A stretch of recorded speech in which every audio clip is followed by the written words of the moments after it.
말씀입니다. 사사기 2장 11절의 말씀.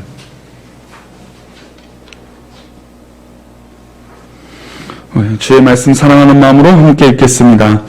이스라엘 자손이 여호와의 목전에 악을 행하여 바알들을 섬기며. 아멘. 잠시 기도하겠습니다. 하나님 아버지 감사합니다. 오늘도 귀한 날 주셨사오니 이 귀한 주일에 하나님 우리가 예배하는 은혜와 기쁨이 넘치게 하여 주옵소서. 이 시간 말씀을 상고하오니 우리 말씀 가운데 은혜를 내려주시고 함께하여 주옵소서. 감사하고 예수님의 이름으로 기도올리옵나이다. 아멘.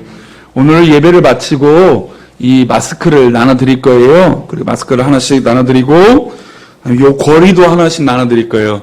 그래서 식당에 가시면 이렇게 돌리셔서 또 이렇게 해서 식사하시면 반찬 어떻게 될까요? 묻어요. 그러니까 이렇게 밤 식사하실 때 이렇게 돌리시고 활용하시라고.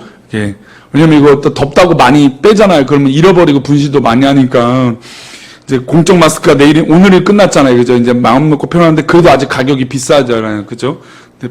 이런 것도 분실하지 않게 해서 이렇게 목에 걸고 하시면 좋을 겁니다. 오늘 교회 못 오신 분은 아이고 나 못 받았네 하시면 오시면 드릴 거예요. 걱정하지 마시고. 우리가 좀 만나는 것도 좀 자제해야 되니까 우리 떡도 배달해 드리고 했는데 당분간은 그것도 좀 자제해야 될 것 같아요. 그래서 다 자제하고 교회 오시면 이 마스크랑 이 목걸이 마스크 거리를 나눠드리도록 할게요. 우리 교회에서 잘 준비했습니다. 지난주 엊그저께죠. 참 충격적인 자살 소식을 듣게 됩니다. 우리 대한민국의 특별시인 서울시장이 자살을 선택을 했죠. 참 안타까워요. 어떤 분들은 대한민국의 별이 졌다, 하여튼 그런 표현들을 쓰면서, 이야기들을 많이 합니다. 근데 재밌는 건, 물론, 이게 죄에 대해서 경중을 말하는 건 아닙니다. 어떤 드러난 것도 없으니까. 여러 가지 지금 찬반도 논란이 많으니까 저는 이 얘기를 하고 싶은 건 아닙니다. 어쨌든 이 자살을 선택하신 분들이 좀 있어요. 그쵸? 정치인이니까 실명을 거론해도 될 것 같아요. 노무현 전 대통령, 그리고 최근엔 작년인가요? 노회찬 정의당 대표였나요? 아무튼 노회찬 의원이었고, 또 어제는 지난주에는 이제 서울시장 박원순 시장이 자살을 선택했어요. 참 재밌는 건 다른 더 사악한 죄를 지은 사람들은 어때요? 더 떵떵거리면서 잘 지내는 역대 대통령들도 있어요. 그렇죠? 이름도 말하기 싫을 정도로 그런 분들이 있어요. 근데 그런 분들은 자살을 선택하지 않은데 오히려 그 죄에 비해서, 그렇죠? 민주화를 겪었던 그런 어려움을 줬던 사람들은 떵떵거리며 잘 살고 있는데, 오히려 죄책감도 없는데, 그쵸? 드러난 죄도 있는데. 근데, 오히려 그 비하면, 죄는 다 똑같습니다. 근데 경중을 말하는 건 아니지만, 그에 비하면 좀 적은 것 같은데 자살을 선택했어요. 그래서 제가 이거를 신앙적으로 바라보면서, 아니, 그렇게 삼선이나 서울시장을 하고, 그리고 우리나라의 역대로 정말 훌륭한 대통령이라고 평가받는 대통령 한 분도, 그리고 노동계에서 전설적인 역할을 했던 사람도 악한 대통령 비해서 조그만, 하여튼 죄는 다 똑같으니까 이해하고 들으십시오. 비교했을 때는 별거 아닌 건데 자살을 선택했어요. 자살은 교회에서는 조금도 동의할 수 없는 거기 때문에 그거는 두 번째 치고. 왜 그럴까? 왜? 아니 정말 대놓고 죄를 지은 사람들은 팔 뻗고 다리 펴놓고 잘 먹고 잘 사는데, 그쵸? 그거에 비하면 별거 아닐 수도 있는 거를 왜 자살을 선택할까라고 하는 생각할 때 역시 명예라고 하는 것이, 명예. 우리가 돈이라고 하는 문제도 굉장히 우리에게 심각한 문제이고, 또 심각한 죄를 짓는 것도 굉장히 큰 죄인데, 사람이 생각하는 명예라고 하는 것도 하나님 앞에 뭘까요? 큰 죄라는 거죠. 자기의 명예를 너무나 믿었기 때문에 그 명예가 실추되는 그 순간 다른 걸 선택할 수 없는 안타까움에 빠진다는 거죠. 저는 이거를 뭘로 비교를 하냐면 바벨탑과 비교를 해요. 바벨탑을 쌓았을 때 이 사람들이 요구했던 건 돈을 얻기 위해였습니까요? 아니면 어떤 성공을 하기 위해서 바벨탑을 쌓을까요? 아닙니다. 하늘에 올라가겠다고 하는 그 명예심이에요. 그 명예심으로 이 바벨탑을 쌓다가 하나님께서 어떻게 합니까? 진노하시죠. 그래서 모든 사람들의 언어를 흩어지게 하고 사람들도 흩어지게 만드셨습니다. 그게 바로 바벨탑이에요. 물론 고인이 되신 분들에게 바벨탑과 같다고 하는 이 낙인을 제가 찍어서 말씀드리고 싶지는 않아요. 안타까운 일이니까. 그러나 교회와 신앙적으로 접근한다면 인간이 쌓고 있는 이 명예가 얼마나 한낱 아무것도 아닌, 그리고 얼마나 우러러보는 사람 많잖아요. 그렇죠? 저 사람 참 훌륭한 사람이야. 따랐던 사람도 엄청나게 많잖아요. 그렇죠? 그런데 그분들도 자살을 선택하는 건 인간이 스스로 완벽하다라고 하는 이 명예심 때문에 그런 게 아닐까라고 하는 조심스러운 생각을 해보게 됩니다. 물론 조금이라도 다른 이 악했던 사람들을 비해서는 조금이라도 양심이 있으니까 그렇게 자기의 죄를 그렇게 표현할 수도 있지만 교회는 자살은 동의할 수 없어요. 아파서 우울증이 너무너무 심각해서, 그래 연예인 중에 그런 분들 있잖아요. 그렇죠? 자기의 그 인기가 너무 많다가 없어지니까 이 우울함을 어떻게 해결할 수 없는 공포, 그러니까 질병인 거죠. 우울한 마음이 더 커져서 그런 극단적인 선택한 경우는 조금 달라요. 우리 교계 안에서도 조금 그거는 별개로 조금 바라보기 시작했습니다. 그러나 자기 명예와 자기의 입장을 위해서 자살을 선택하는 건 조금도 동의할 수 없어요. 그것은 하나님이 아니라, 믿음이 아니라 자신을 믿었기 때문이죠. 어쨌든 그런 이들을 보면서 얼마나 이 명예로운 게 또한 악한 것과 똑같은, 하나님 보시기에 같은 거구나라고 하는 생각을 해보게 됩니다. 우리가 신앙생활 하고 있습니다. 교회에서도 마찬가지죠. 우리 한국교회도 일전에 말씀드렸겠지만 교회가 선대 목사님, 그러니까 예를 들어서 개척하셨던 목사님이나 또 이 부임하셨던 큰 부흥을 일으켰던 목사님들이 은퇴하고 나서 교회가 어려워지는 경우들이 있습니다. 소위 말해서 그 리더십과 명예가 세워졌던 교회가 다른 리더십이 오는 게 쉽지가 않습니다. 물론 부임하신 목사님이 잘 하시는 경우는 좀 다른겠지만 생각보다 이 과정이 쉽지는 않아요. 지금 사사기 2장의 배경은 바로 이런 비슷한 배경입니다. 여호수아가 죽었어요. 여호수아 하면 누구를 이은 지도자입니까? 모세를 이어서 지도자가 됐어요.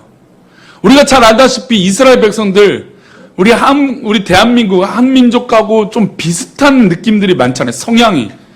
그렇죠? 그리고 성경을 보면 볼수록 하나님 말씀을 잘 들었습니까? 안 들었습니까? 참 안 들었어요. 그렇게 큰 사랑을 받았음에도 불구하고 안 들었어요. 우리 대한민국도 하나님 앞에 얼마나 큰 사랑 받았습니까? 그렇죠? 50년 전만 해도 전 세계에서 가장 못 사는 나라 손가락 꼽으면 어디였습니까? 우리나라였어요. 50년 전만 해도. 별게 아니면 1세기도 안 돼요. 한 5, 20년 전만 해도 가장 못 사는 나라 중에 하나예요. 그래서 우리 온 성도들이 우리 대한민국 잘 살게 해주세요. 정치인이 어떻고 경제가 누가 어떻게 하는 상관없이 그냥 우리가 금도 갖다 내놓고 여러 가지 다 하면서 우리 대한민국, 우리 민족 잘 살게 해주세요 라고 하는 것으로 하나 돼서 이 나라의 민족이 정말 하나님 뜻 가운데 은혜 받고 사랑받아서 잘 사는 민족이 됐어요. 그런데 인간의 명예심이 그와 더불어서 커지고 있었다는 거죠.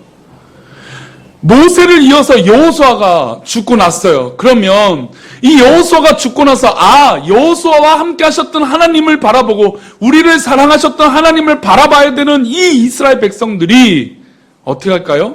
하나님을 바라보지 않는 거예요. 희한하죠? 우리 성도님들 왕년에 내가 하나님 잘 믿었어. 분명히 그런 기억이 있어요.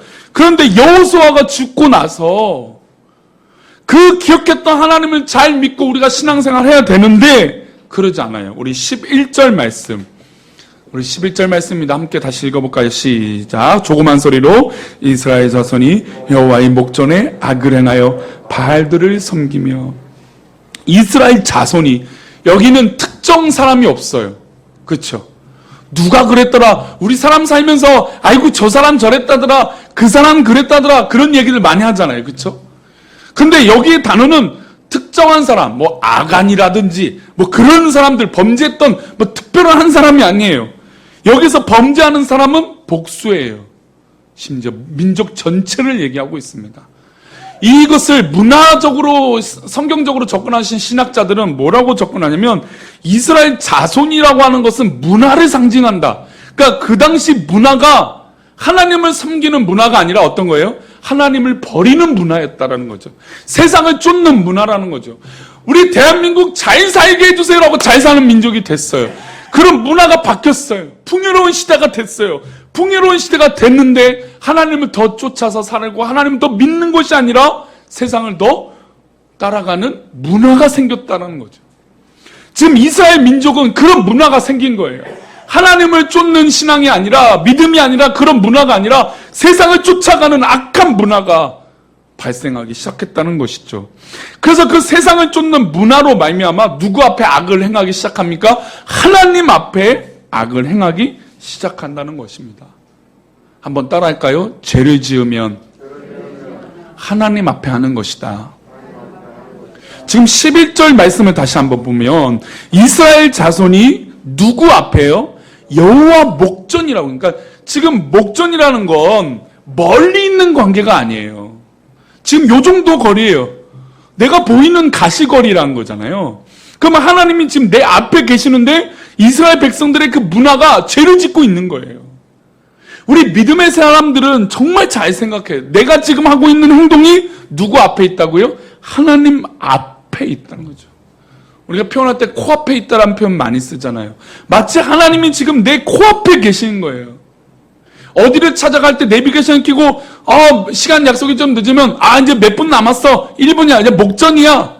다 왔다는 거거든요. 하나님 앞에 우리가 다 앞에 있어요. 믿음의 사람들은 다 앞에 있어요. 선택된 백성들은 바로 앞에 있어요. 코앞에 있어요.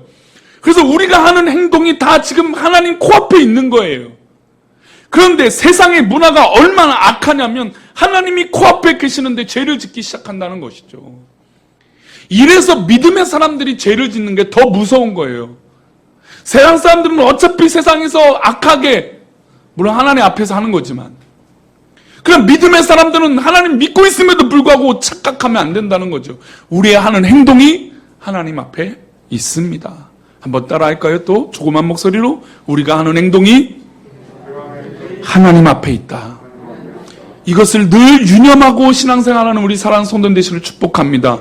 가끔 우리 어른들이 학생들을 보고 아이고 철없다, 아이고 저 커서 어떻게 되려고 염려합니다, 걱정합니다. 왜냐하면 우리 어른들이 그 어린 시절들, 그 우리 젊은 청소년들의 상황들과 어떤 그런 행동의 패턴들을 알기 때문이에요.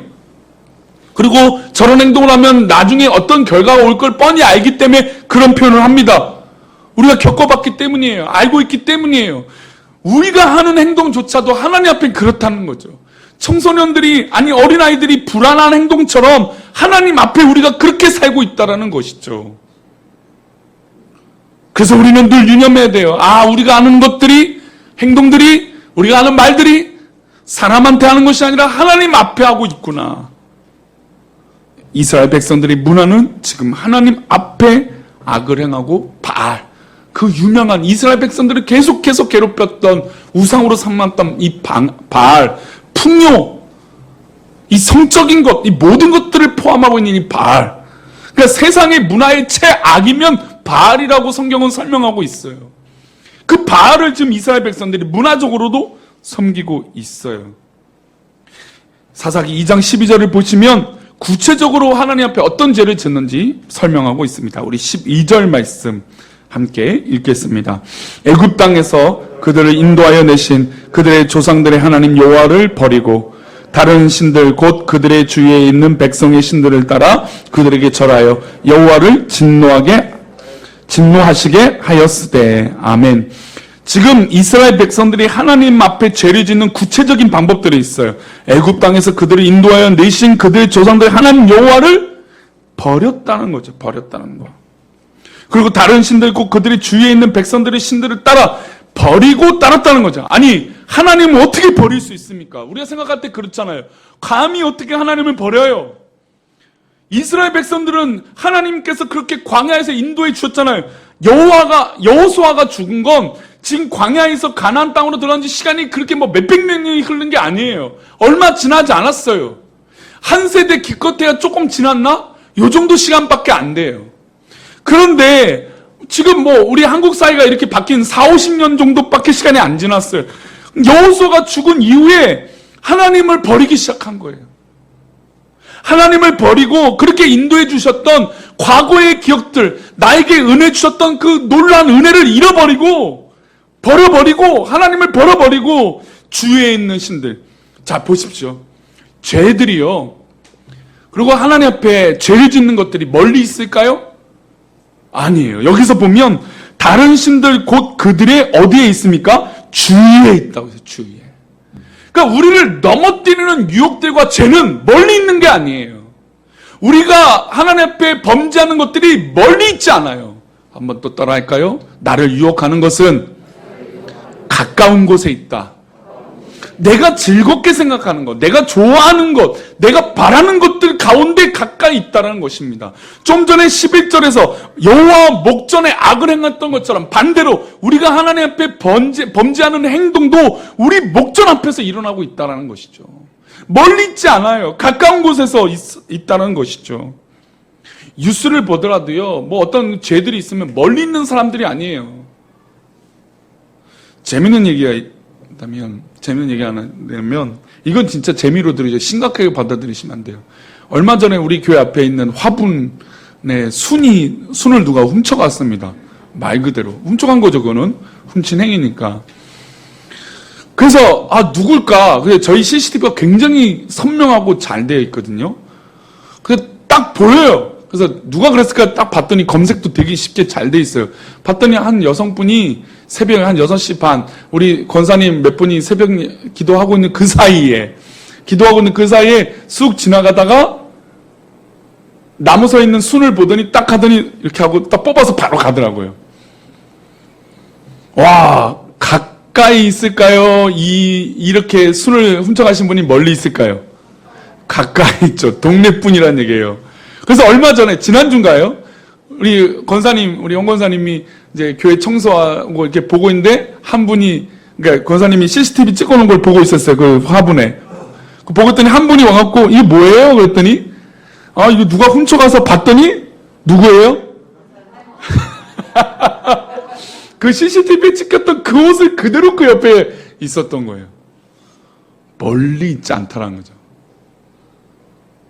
죄는 굉장히 가까운 가운데 있어요. 믿음의 사람들도 마찬가지예요. 우리가 저지르는 죄도 멀리 있지 않아요. 뭐 대단한 죄가 아니에요. 뭐 엄청 큰 게 아니에요. 우리가 생각하는 게 뭐 큰 건 죄다? 어떤 분들은 이것밖에 아닌데 그것도 죄라는 거죠. 보십시오. 제가 서론에 말씀드렸던 자살하셨던 분들이 정말 악랄한 죄를 졌던 분들 비하면 어때요? 진짜 비교할 수 없는 아무것도 아닌 거라고 할 수도 있어요. 그냥 사과하면 될 수도 있고, 죄를 진다 해도, 감옥을 간다 해도 몇 개월도 안 될 수도 있는 거예요. 다른 거 비교해 보면. 근데 인간의 명예라고 하는 죄라는 것이 무너져 버리면 사람이 그렇게 되어져 버린다는 것이죠. 멀리 있지 않아요. 그들이 죄진 게 다 친척들, 가족들, 비서들, 이건 결정된 건 아니니까, 확인된 건 아니니까, 주변에 가까운 곳에 그 죄들이 널려 있다는 것이죠. 이스라엘 백성들이 지금 마치 그런 거예요. 그들의 주위에 있는 백성의 뭘 따라요? 신들을 따라. 여기서도 신들이요, 특정한 신이 아니에요. 모든 우상들을 말하고 있는 거예요. 모든 우상이면 뭘까요? 일반인의 신, 대단한 신이 아니라 아무것도 아닌 건데도 신이에요. 그 신들을 이스라엘 백성들이 쫓아서 그들에게 절하기 시작했어요. 절하기 시작하니까 누가 화가 나기 시작하실까요? 목전에서 지금 죄를 저지르고 있으니까 하나님이 화가 나기 시작하신 거예요. 그래서 12절 마지막에 여호와를 진노하게 했어요. 자, 여기서 중요한 표현이 있어요. 하나님 스스로가 진노하실까요? 이스라엘 백성들이 진노하게 만들었을까요? 명확한 표현입니다. 우리 자녀들을 혼을 낼 때 너가 잘못해서 혼이 나는 거야. 엄마가 기분 나빠서 혼내는 게 아니야. 이건 다르죠. 분명히 다른 거예요. 하나님이 기분이 나빠서 혼내는 게 아니라 이스라엘 백성들이 스스로 범죄하고 하나님 앞에 하나님을 섬기는 것이 아니라 주위에 있는 그 신들에게 엎드려 절하기 시작하니까 하나님이 진노하시게 된 거예요. 우리가 죄를 저지르니까 하나님 스스로가 화내신 게 아니라 우리 때문에 하나님이 화가 나신 거죠. 그래서 우리 주변에 일어나는 일들에 대해서 우리는 고민해야 돼요. 아, 이게 하나님 주신 경고구나. 내가 하나님 앞에 불충하고 하나님 앞에 바로 서지 못해서 이런 일들이 있구나.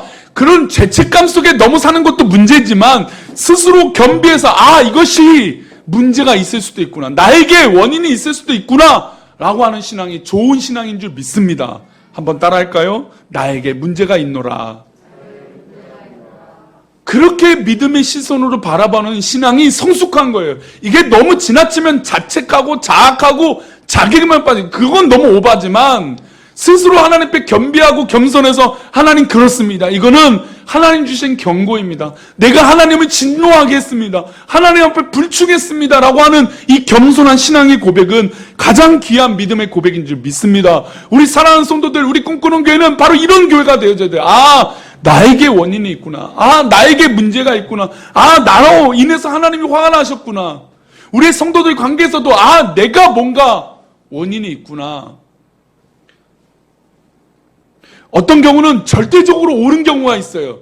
뭐 자동차 사고 나면 30대 70 뭐 비율 따지고 90대 뭐 10 이렇게 따지잖아요. 근데 가끔 보면 100대 0 아니 마이너스 뭐 200대 빵인 경우도 있어요. 사람들 관계에서도 그래요. 화가 나고 그럴 때도 있어요. 그러나 우리 앞에 일어난 일이 철저하게 하나님 앞에 있음을 고백하면 그때부터 판단은 달라지는 거예요. 아, 하나님 앞에 있구나. 하나님을 화나겠구나.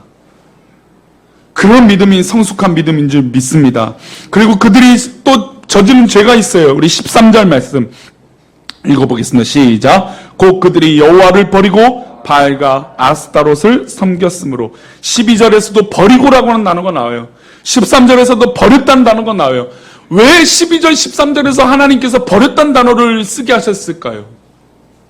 왜 버리고라고 하는 말이 반복적으로 나왔을까요? 하나님 입장에서는 이게 굉장히 기분이 나쁜 거죠. 왜냐하면 지금 광야의 은혜가 멀리 있었다고요? 광야의 축복을 받고 가나안 땅에 들어갔던 이 축복이 멀리 있었습니까? 우리가 받은 은혜가 멀리 있었어요? 우리 성도님들이 받았던 은혜가 뭐 몇백 년 됐습니까? 아니에요. 우리 성도님들이 인생 가운데 하나님 살아계심을 만났어요. 이거보다 더 큰 은혜가 어디 있습니까? 내가 천국에 대한 확신이 있고 예수님이 나를 위하여 십자가 지신 이 확신이 있는 은혜가 멀리 있는 건가요? 기껏해야 20년, 30년 전 아닙니까? 그때는 그랬는데 지금은 은혜가 떨어졌어요. 그 뭐가 떨어진 거예요? 내가 떨어진 거 아닙니까? 마치 지금 그거예요. 그래서 하나님은 이것을 짚고 넘어가는 거예요. 너희들이 버렸다. 너희들이 버렸다는 거예요. 우리가 지금 은혜가 식었고 은혜가 없다는 건 우리 스스로가 은혜를 버리고 있다는 것이죠. 하나님은 지금 그것을 반복하고 계신 거예요. 버렸다. 그러면 하나님께서 왕언하셨습니다. 14절 말씀입니다. 함께 읽겠습니다. 시작. 여호와께서 이스라엘에게 진노하사 노력하는 자의 손에 넘겨주사 그들이 노력을 당하게 하시며 또 주위에 있는 모든 대적의 손에 팔아 넘기심에 그들이 다시는 대적을 당하지 못하며 이스라엘 백성들이 도무지 싸울 힘도 없을 정도로 계속해서 대적에게 당하는 거예요. 계속해서 어려운 일들이 생기는 거예요. 하나님께서 진노하셨어요. 근데 재밌는 거 하나님은 아무것도 안 하세요. 대적들이 일어나면 그냥 그대로 두시는 거예요. 그러면 이전에는 어떻게 됐던 거예요? 대적들이 일어날 때 하나님께서 막고 계셨다는 거예요. 성도님들 지금 평안하십니까? 그렇다면 하나님 지금 막고 계신 거예요. 지켜주고 계신 거예요. 우리 성도님들에게 평안을 주고 계신 거예요. 그런데 사람들은 착각해요. 내가 잘했기 때문에 명예로워졌다. 내가 잘했기 때문에 평안해졌다고 착각하는 거예요. 그래서 지금 한국교회가 가장 위험한 시기가 바로 그거예요. 평안하다. 우리가 코로나19 때문에 깨닫잖아요. 아, 괜찮다 하니까 오히려 확진자가 늘어나는 거예요. 우리 스스로 아, 괜찮다 하는 건 착각이라는 거죠. 하나님이 다 미리 막고 계셔서 우리가 평안한 건데 하나님이 이제 화가 나시니까 대적들이 일어나고 유혹들이 일어나고 죄들이 일어날 때 그냥 놔두신 거예요. 하나님 지켜보고 계신 거예요. 그랬더니 이 대적들이 활개를 쳐서 이스라엘 백성들을 괴롭히기 시작하는 거예요. 우리에게 가장 무서운 건 하나님이 우리를 내버려 두시는 거예요. 우리 부모님들이 자녀들이 위험한 구렁텅이에 빠지고 있는데 내버려 두고 있는 거랑 똑같은 거죠. 하나님 우리를 가만히 두고 계시면 우리가 어느 것까지 땅에 떨어질지 모른다는 것이죠. 그러니 우리가 평안하고 감사할 때 더 감사한 믿음의 백성들 되시기를 축원합니다. 우리가 평안할 때, 우리가 건강할 때, 우리가 뭔가 채워지고 있을 때 더 감사하는 믿음의 백성들 되시기를 축원합니다. 제가 지난 맥주감사주의를 보내면서 우리 후반기에는 정말 우리 성도들에게 어떤 감사의 메시지, 감사의 마음이 있으면 좋겠다고 하는 게 이거였어요. 근데 마침 자살의 사건이 있었어요. 왜 그럴까요? 자신의 삶에 감사를 못하기 때문이에요.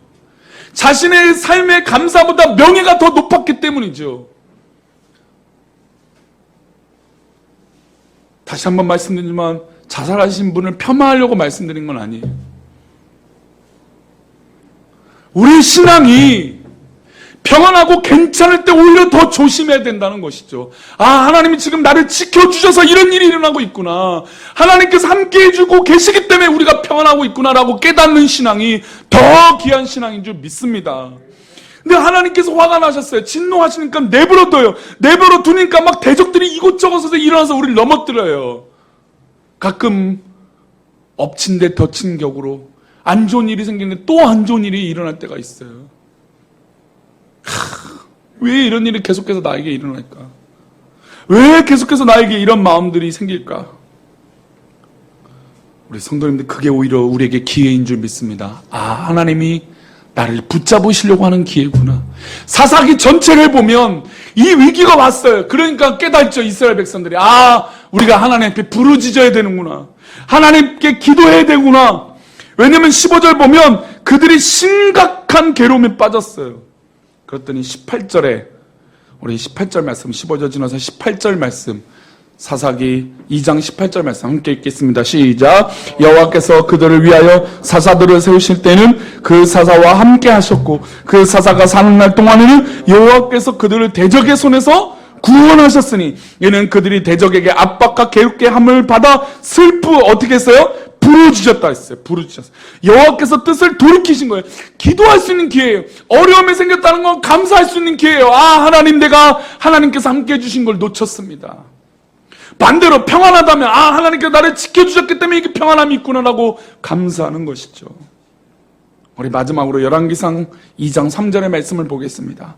읽겠습니다. 시작. 내 하나님 여호와의 명령을 지켜 그 길을 행하여 그 법률과 계명과 율례와 증거를 모세의 율법에 기록된 대로 지키라. 그리하면 내가 무엇을 하든지 어디로 가든지, 할렐루야, 우리 성도님 삼년들, 내가 무엇을 하든지 어디를 가든지 형통하시기를 축원합니다.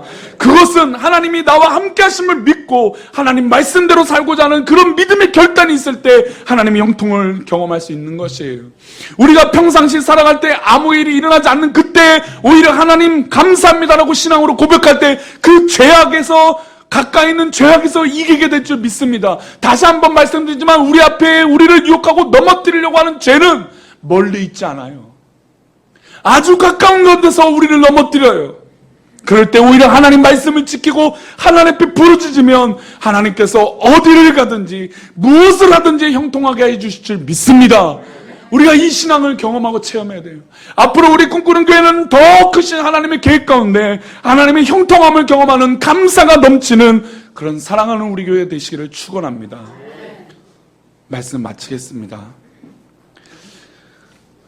우리 교회는 이제 더 건강하고 더 성숙하고 더 전진하는 교회가 돼야 됩니다. 근데 우리 성도들 하나 고민이 있어요. 여기서 이제 95% 이상 저보다 다 나이가 많습니다. 딜레마예요. 난 나이가 많아서, 육체가 연약해서.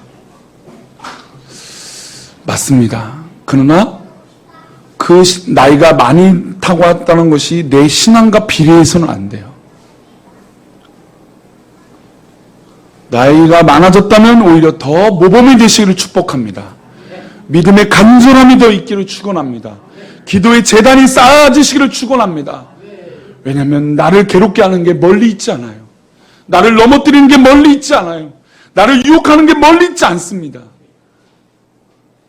그리고 내가 중요하다고 생각했던 그것이 오히려 내 발목을 잡을 때도 있다는 것을 믿음으로 결심해서 하나님, 이 모든 것을 하나님 앞에 드리는 믿음의 결단과 구별함이, 그래서 하나님 말씀을 지켜서 내가 무엇을 하든지 어디를 가든지 형통하시는 우리 귀한 사랑하는 성도님 되시를 축원합니다.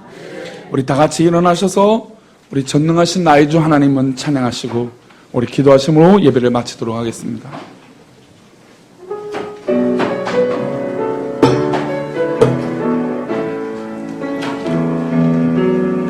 전능하신 나의 주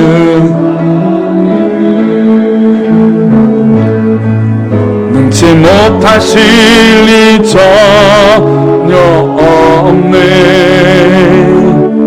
우리의 모든 간구도 우리의 모든 생각도 우리의 모든 꿈과 모든 소망도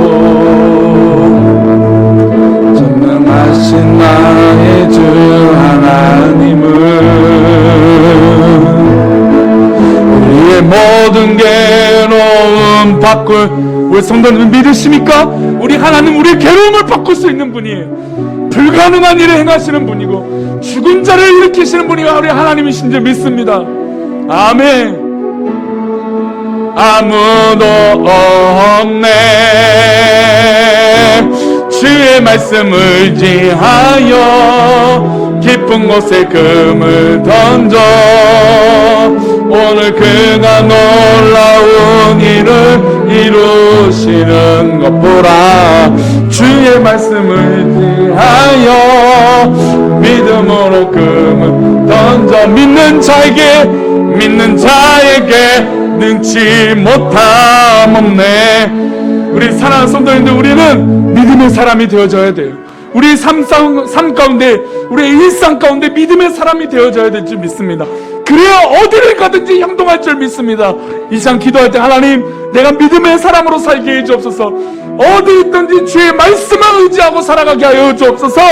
하나님, 그래서 하나님께서 함께 해주시는 형통함을 누리게 하여 주옵소서. 이 시간 우리 믿음의 소원을 담아 말씀을 기억하며 우리가 믿음으로 살게 해달라고 이 시간 잠시 하나님께 조그만 소리로 기도하겠습니다. 같이 기도합니다. 하나님 아버지 감사합니다. 우리 함께 하여 주시고 우리의 믿음이 온전히 하나님 배울 수 있도록 도와주옵소서. 주의 말씀을 의지하기 원하오니 주의 은혜 가운데 우리 살아가는 우리 도와주옵소서. 하나님, 믿는 자에게 능치 못함이 없음을 믿사오니 우리 사랑하는 성도들 믿음의 사람들 되게 도와주옵소서. 주여 은혜를 베풀어 주시옵소서. 주여 은혜로 함께하여 주시옵소서. 주여 역사하여 주시고 은혜를 내려주소서. 하나님께서 함께해 주시는 은혜가 우리 성도들 가운데 있게 하여 주시옵소서. 아버지 함께하여 주시옵소서. 아버지 함께하여 주시옵소서. 아버지 기도하겠습니다. 하나님 아버지, 오늘 귀한 주일에 우리 성도들 믿음으로 예배하고 기도하게 하여 주셔서 감사합니다. 코로나19로 많은 염려가 있지만 우리 성도들이 믿음으로 이기게 하여 주시고 또 삶에서도 내가 할 수 있는 일에 최선을 다할 수 있게 하여 주시고 또 하나님께 영광을 돌리며 한 주 하루 살아가게 해 주시되 나의 가깝게 있는 죄들의 유혹 가운데 이기게 하여 주시고 하나님 형통하게 해주신 놀라운 은혜로 성숙한 믿음의 성도들에게 도와주옵소서. 우리 사랑하는 성도들 지켜주시고 믿음으로 인도해 주시며 나사는 예수 이름으로 치료해 주실 것을 믿사옵고 거룩하신 예수 그리스도의 이름으로 기도드리옵나이다. 아멘. 이제는 우리 주 예수 그리스도의 은혜와 아버지 하나님의 크신 사랑과 성령님의 감화감동 위로 교통하심이 오늘 말씀을 듣고 내가 어디로 가고 있는지 무엇을 하고 있는지 깨달아 지금 살아계신 하나님 앞에 믿음으로 나아가는 우리 성도들 머리 위에 그 신앙의 고백 위에 또 우리 꿈꾸는 교회의 이 재개발 이후의 리모델링과 또 성전의 이전 이후에 우리 교회의 삶 위에 또 교회 명칭 변경 위에, 또 우리 성도들의 사업장과 직장 위에, 또 우리 병학한 성도들을 일으켜 주시는 그 믿음 위에, 또 우리 자녀들 위해 이제로부터 영원까지 함께 계시기를 간절히 축원합나이다. 아멘.